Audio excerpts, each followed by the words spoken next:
Scientists estimate that the world's energy resources will be exhausted within 5 years, and a space laboratory with a Shepard particle accelerator is sent into space to solve this problem by becoming a source of energy. In the first scenes of the film, the city loses power and dozens of cars are stranded in traffic. Ava Hamilton and her husband spend this time talking. The girl tells Michael that she has refused to participate in the mission, but her husband convinces her not to.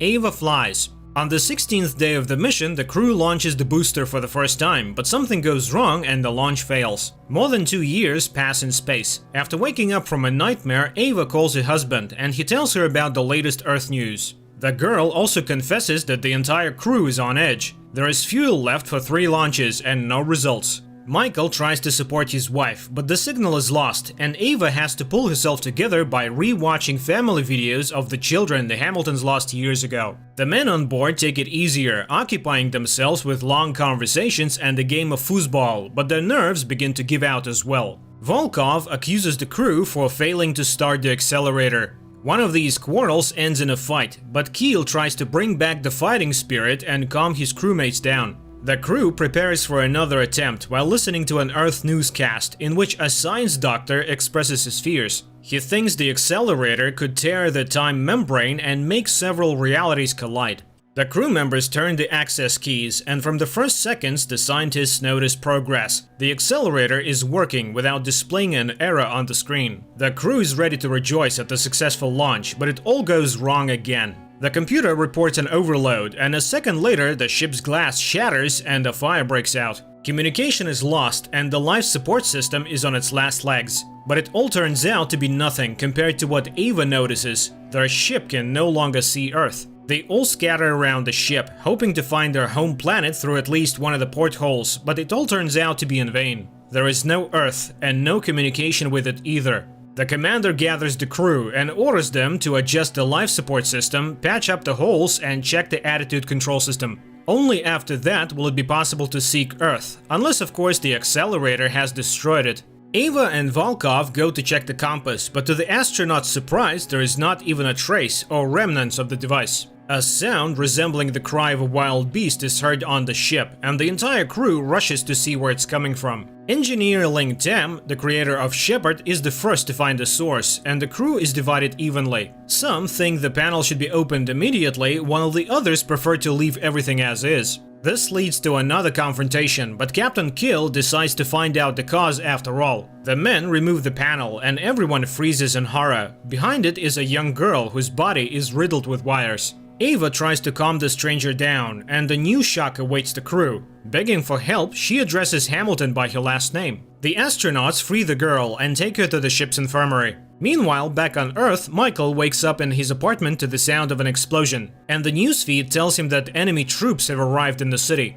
The crew discusses their predicament. According to Volkov, finding Earth without a gyroscope is nearly impossible, but some believe there is nothing to look for. Most likely the accelerator has consumed the planet. However, everyone agrees that if anything can solve the problem, it is the Shepard particle accelerator that created all this. Keel sends everyone off to continue the repairs, but Schmidt is about to depose the captain and invites Tam to the X-Deck to decide how they will get home. Mundy notices that the test worms are missing from the tank, and he informs the crew. Volkov looks at his face in the mirror, and suddenly his eye takes on a life of its own. The astronaut gets very close to the reflection and starts talking to it, answering non-existent questions. After that, the Russian engineer removes the protection protocol and starts the 3D printer. After printing a gun, Volkov comes to the deck and threatens Schmidt and Tam, but suddenly the madman gets sick and falls unconscious. The crew tries to help the Russian engineer, but the guy passes out.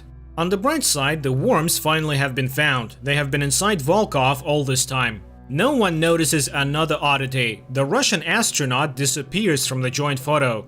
The girl found in the wires wakes up. Ava is the first to visit her, and everything becomes even more confusing. The stranger assures her that she has lived with the crew on the station for 2 years and knows everyone except Tam, and with Hamilton they are best friends. In addition, the blonde calls herself Mina Jensen, the creator of Shepard. Mina doesn't understand why none of the crew members recognizes her, but she hugs Ava and, making sure no one else can hear them, whispers to her that Schmidt is to blame for the sabotage and he cannot be trusted. Keel as well becomes suspicious of the German after discovering a message for him from German intelligence. It turns out that the double agent was tasked with keeping Shepard out of action until the enemy country was neutralized, and they spent 2 years at the station because of him. The captain leaves Schmidt in custody until they find a way out. Michael goes to work at the hospital, and on the way he calls a friend of his from NASA and asks him to relay a message to Ava. The doctor's friend has to confess that they have lost the ship. There is no wreckage or any trace of it. Driving up to the hospital, Michael sees that only ruins are left of it, but that's not the main thing that shocks the guy. In the fog, he sees the silhouette of a monster of incredible size. From the depths of the ruined building, the doctor hears frightened screams, and without thinking, he sets out to find it. Among the burning rubble, Michael finds a girl left unattended, and he takes her with him. Mundy repairs the ship, patching small holes. Suddenly, an iron shield tightens on the boy's arm, and the hole that prevents Gordon from getting out constantly shifts, dragging the prisoner behind him. At last, Keel and Ava manage to free their colleague, but he finds himself without an arm, and judging by the healed scar, he lost it a long time ago. The door to Schmidt's cell opens on its own, and seeing something awful, the guy calls the entire crew over. When the crew arrives, they see Mundy's hand in front of them, crawling on the floor and feeling perfectly fine without its owner. Mundy tries to control it with his mind, but nothing works. The arm has a life of its own and seems to have intelligence. The astronauts isolate the living body part under the glass dome, but Mundy notices that the hand wants to write something down. The crew slips Mundy's hand a marker pen, and it prints the words on the floor, saying that they urgently need to open up Volkov to figure things out. Ling Tam conducts the operation, and inside her colleague she discovers another missing item, the huge compass that disappeared after Shepard's overload.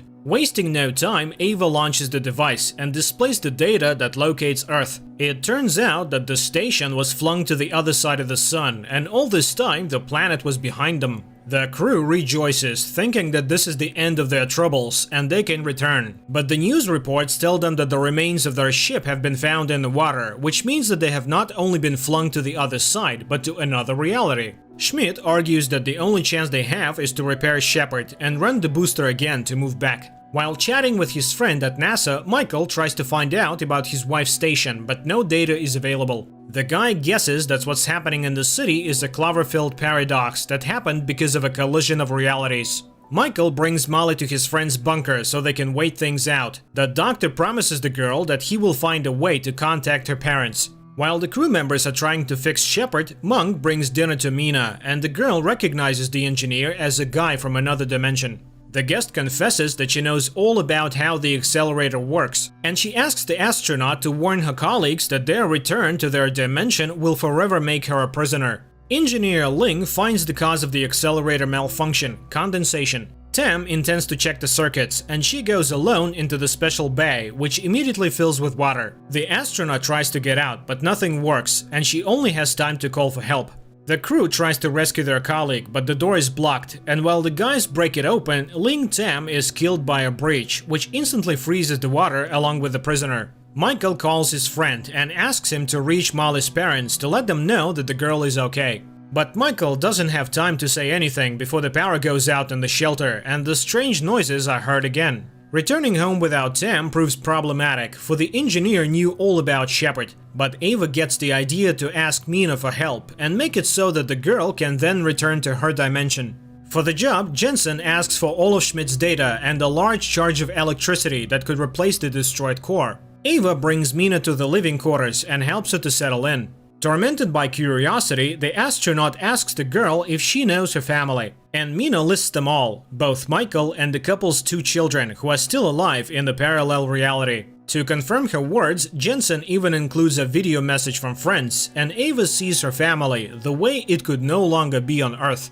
Mundy finds a way to squeeze as much electricity out of the ship as possible, but to do so he has to cut off the oxygen. Such a plan suits the crew as they have enough supply, and the engineers prepare for the operation. The meeting is interrupted by Ava. She asks the commander to step aside and informs them that she will help everyone return home, but she herself will stay in this dimension. The captain tries to dissuade her colleague by reminding her of Michael, who is alone, but the girl won't listen. After agreeing, Keel goes back to discussing the plan, and Mundy assures everyone that the ship's up to the task so they can return. Mundy cuts off the oxygen and Mina prepares to launch the accelerator, but something begins to frighten the engineer. All the metal objects fly sharply against the wall, nearly nailing Mundy in the process. Suddenly, the welding wire that the engineer used to fix the holes comes to life and turns into tentacles. It wraps around Mundy and pins him to the wall. At that moment, a gas cylinder is blown off the wall, and the impact causes an explosion in the compartment, tearing the section of the ship apart. The crew members realize that they have almost no chance left, but Mina never stops leafing through the blueprints in search of a solution. However, her predictions are disappointing as well. The decks are constantly rotating on the axis, and soon the ship may break apart permanently. To reduce the risks, Keel decides to disconnect one of the decks, and he's going to do it himself. Together with the captain, Ava and Monk are going to take the risk, while Schmidt and Mina stay with the computer. The astronauts struggle to get to the compartment where the lock is. Keel tries to undo the ring, but the system doesn't work because of the open passageway. Tricking his colleagues, the captain locks himself in the compartment, determined to give his life to save the crew, and asks Ava to take over the station. Keel unbuckles along with the ring and is carried off into open space. While Molly is asleep, Michael revisits wife's old videos. Missing her, the guy records a message in which he suggests that Ava try to start over, since their relationship has become very complicated after the death of the children. Meanwhile, on the station, Ava finds a way to bring her friends home. She gives a command to prepare Shepard for launch, counting on the overload this time to help send the astronauts to their dimension. The woman does not change her plans. She informs her colleagues that she will remain in the reality where her children are alive. Mina and Ava climb into the capsule on which they are to fly, but Jensen unexpectedly turns off her friend, then changes the flight settings. After arming herself, Mina returns to the ship to get rid of the astronauts and take Shepard away from them. Unable to negotiate with Monk, she injures him and takes advantage of the moment to take the access key. Ava finds her friend on the floor, but she has no time to help him. The guy passes out. The second victim is Schmidt. Mina injures him as well, demanding that she give her Shepard. Ava tries to calm her friend down, but she admits she would easily get rid of them all for the sake of the accelerator and saving the planet in her dimension. Schmidt detains Mina and gives Ava time to escape. The woman hides from Jensen, while Jensen is trying to talk her into surrendering for the sake of her family. The women have to fight to find out who is more right. Grabbing her gun, Mina fires several bullets into the glass and suffers for it herself. The traitor is sucked into the breach along with the shrapnel. Ava treats Schmidt's wounds, and at that moment she realizes that her world is where Michael remains. Turning the camera on, Ava leaves a message to herself in the parallel reality, telling her about the fire that took the lives of their children and asking herself to spend more time with the family. Schmidt and Ava launch Shepard booster, and after a couple of seconds they see huge Earth through the porthole. Finally, the ship gets a connection and Hamilton asks for a repair crew to be sent to them. While Ava communicates with Earth, Schmidt launches Shepard. And finally, the engineer manages to stabilize the beam, which will solve the energy problem on Earth. Michael is informed that his wife has been found and that she will soon be close by. But the doctor is not happy to see Ava return to a planet where something terrible is happening. He shouts into the microphone for the astronauts to stop, but it's too late. The capsule is hurtling downhill, gaining speed. Whether the capsule with the astronauts has landed on Earth is a mystery. But just as they pass, an enormous monster emerges from the clouds. That's the end of the movie. Guys, thanks for watching. Write in the comments what you think about this movie.